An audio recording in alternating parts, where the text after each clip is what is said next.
Good morning everyone, कैसे हैं आप लोग। तो 10th क्लास में हमने चैप्टर नंबर 5 स्टार्ट किया था, chemistry in everyday life.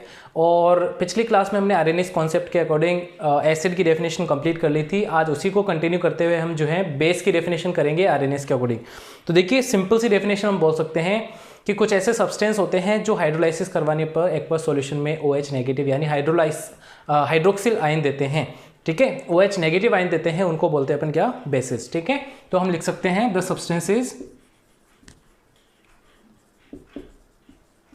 substances which give hydroxyl ion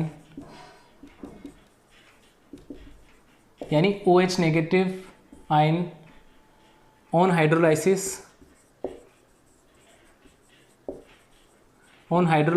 in aqueous solution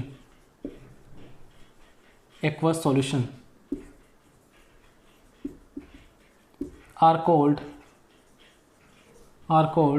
bases।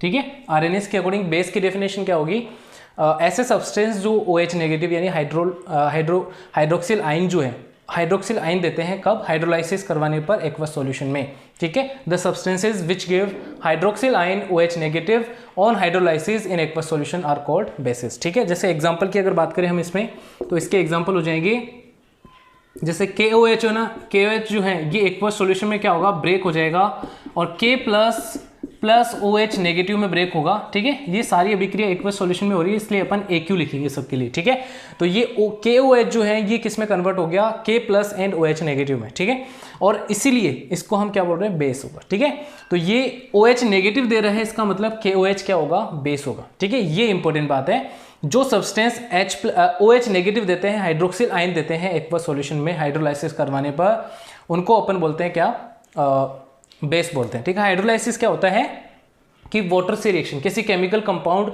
जब कोई केमिकल कंपाउंड वाटर के प्रेजेंट में जो है ब्रेक हो जाता है, उसको बोलते हैं अपन हाइड्रोलाइसिस। तो हाइड्रोलाइसिस करवाया इसका, ये ब्रेक हो गया, OH नेगेटिव दिया, तो OH नेगेटिव जो सब्सटेंस देते हैं आरएनएस के अकॉर्डिंग वो क्या होते हैं, बेस होते हैं। क्लियर है, सिंपल सी डेफिनेशन। फिर NaOH का अपन एग्जाम्पल ले सकते हैं। ठीक है, NaOH ये एक्वस सॉल्यूशन में हाइड्रोलाइसिस करवाएंगे तो ये Na प्लस में प्लस OH नेगेटिव में टूट जाएगा। ठीक है, ये सब एक्वस सॉल्यूशन में हो रहा है तो इसलिए AQ लगा देंगे अपन इसके लिए।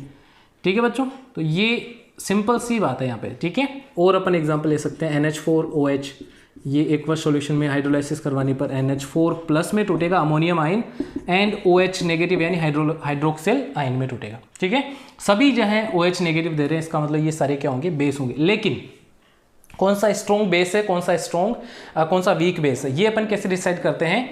जो कुछ यहाँ पे क्या होते हैं, कुछ स्पेसिफिक एग्जांपल हैं, जो जैसे कि KOH और NaOH, ये क्या होते हैं, कंप्लीटली डिसोसिएट हो जाते हैं, कंप्लीटली ब्रेक हो जाते हैं, कंप्लीटली आयोनाइज्ड हो जाते हैं, मतलब आयंस में ये ब्रेक डाउन हो जाएंगे पूरे के पूरे। जैसे NaOH का जो अमाउंट अपन ले रहे हैं, ये क्या होगा, NaOH Na प्लस में और OH नेगेटिव में कंप्लीटली टूट जाएगा, यहाँ पे कुछ भी अमाउंट नहीं बचेगी उस सॉल्यूशन में। ठीक है, लेकिन ये जो है NH4OH, ठीक है, अमोनियम हाइड्रोक्साइड, जब इसका अपन हाइड्रोलाइसिस करवाते हैं तो इसकी अमाउंट कुछ जो है उस सॉल्यूशन में बच जाती है एज इट इज। इसीलिए इन दोनों को अपन बोलते हैं स्ट्रॉन्ग बेस इसके अकॉर्डिंग, और ये जो है लास्ट वाला ये क्या होगा, weak base.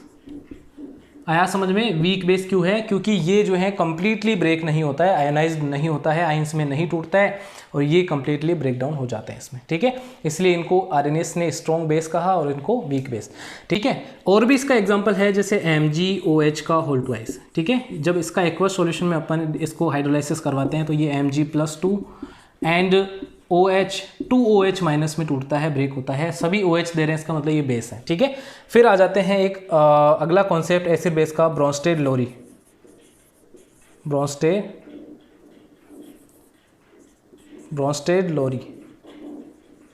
Concept of acid and base. ठीक है, Bronsted Lowry concept of acid and base, ये भी इंपॉर्टेंट है बच्चों। ये इसमें अपन कैसे डिफाइन करेंगे एसिड और बेस को, इसके अकॉर्डिंग हम लिख सकते हैं according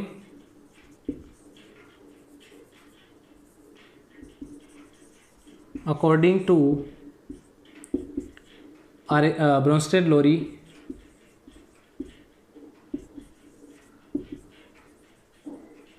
According to Bronsted-Lowry, acids are acids are proton donor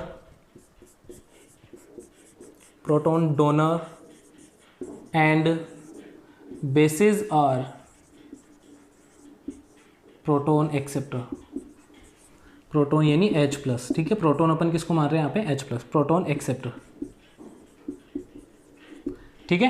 तो ब्रोंस्टेड लोरी के अकॉर्डिंग इन्होंने डिफाइन कर दिया कि एसिड्स क्या होते हैं जो प्रोटॉन डोनर यानी डोनेट करते हैं, और बेस वो होते हैं जो प्रोटॉन को एक्सेप्ट कर लेते हैं। यहाँ पे प्रोटॉन H+ को अपन मान रहे हैं, ठीक है, प्रोटॉन यहाँ पे क्या है H+ है, ठीक है। अब देखिए इसके एग्जाम्पल की अगर बात करें तो इसका एक एग्जाम्पल ले लेते हैं NH3 + H2, ठीक है। जब ये रिएक्ट करते हैं तो यहाँ से क्या होता है, एक तो NH4+ बन जाता है प्लस OH- बन जाता है, ठीक है।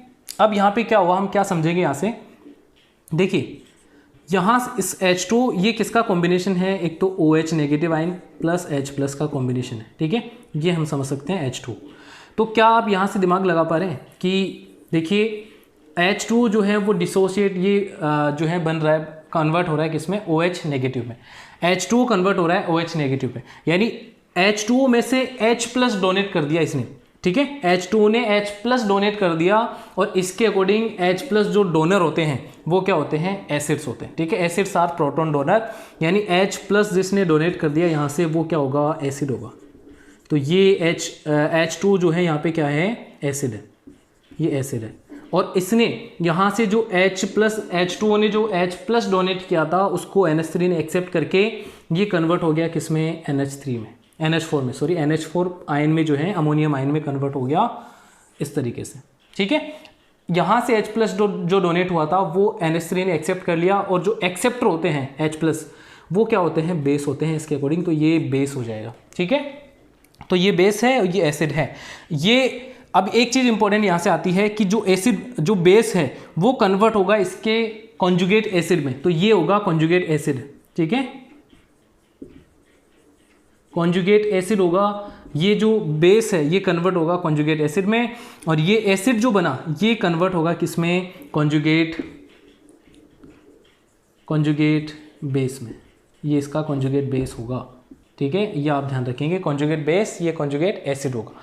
और इसका एग्जांपल आप ले सकते हैं इसमें NH3 + HCl का, आप ये होमवर्क आपके लिए, आप इसको जो है इसको बताएं कि कौन सा एसिड है, आइडेंटिफाई करना है आपको, कौन सा एसिड है, कौन सा बेस है, और कौन सा कॉन्जुगेट एसिड है, कौन सा कॉन्जुगेट बेस है, ठीक है। ये आपके लिए होमवर्क रहेगा, आप कमेंट सेक्शन में जो है मुझे आप इसका आंसर दे सकते हैं। तो ये था जो है RNS थ्योरी और ब्रोंस्टेड लोरी। इसकी कमी क्या थी, इसकी ड्रॉबैक क्या थी, ये केवल और केवल ये कॉन्सेप्ट उन सब्सटेंसेस के लिए लगता है जिनमें H+ और जो OH नेगेटिव देते हैं, ठीक है, जिनमें H+ हो या फिर OH नेगेटिव हो उन्हीं के लिए अप्लाई हो रहा था, इसलिए ये इसकी एक ड्रॉबैक थी। फिर बाद में आया ब्रोंस्टेड लोरी, इसने भी जो है ये जो SO2 होते हैं, सल्फर डाइऑक्साइड, CO2, ये इनका जो एसिडिक नेचर होता है ये इनका एक्सप्लेनेशन नहीं करता है, इसलिए ये भी जो है प्रॉपर तरीके से मान्य नहीं था। इसलिए बाद में एक और कॉन्सेप्ट आएगा, कल हम पढ़ेंगे उसको अगली क्लास में, जब भी हमारी क्लास होगी उसमें पढ़ेंगे Lewis concept of acid and base, उसके अकॉर्डिंग इनको अपन पढ़ेंगे, ठीक है।